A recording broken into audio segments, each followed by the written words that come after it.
İnsafına tüküreyim ben.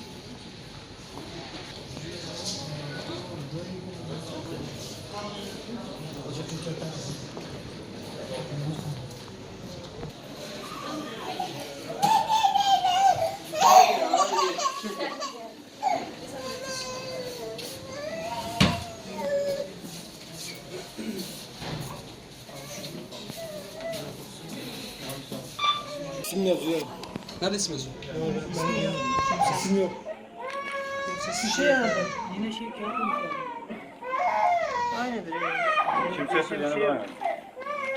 Değişen bir şey yok yani. Hadi bak konuşuyor. Başka bir şey yok.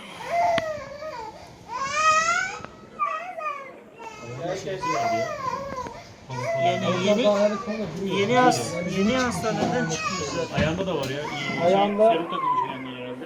O zaman bugün hastaneye gelmiştim. Bugün değil. Kaç gün? 2 gün olabilir. Hastaneye girmiş. Fotoğraf almıyoruz, evet.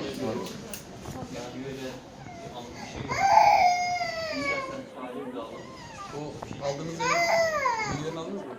İzleriz oraya alırız, komiser sıkıntı yok. Sana bildiğimiz gibi. Bak, pamuklar hala duruyor, yeni çıkarmış. Köşeyle. Alarm şirket tarafından bilgi verildi. İş Bankası. Hırsızlık alan malıkları şekli mi gösteriyorlar? Acıkmıştım. 45 Aralık Abi tahmini kaç günlük?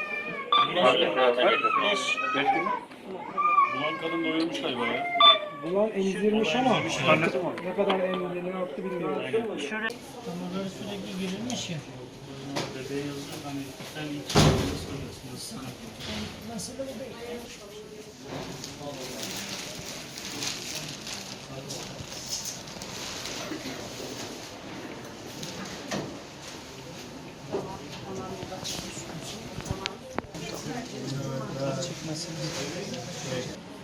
Evet, buyurun.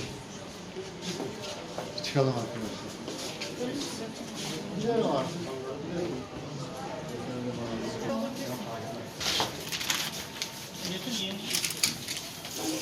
Kardeşim onu ne Gidiyormuş.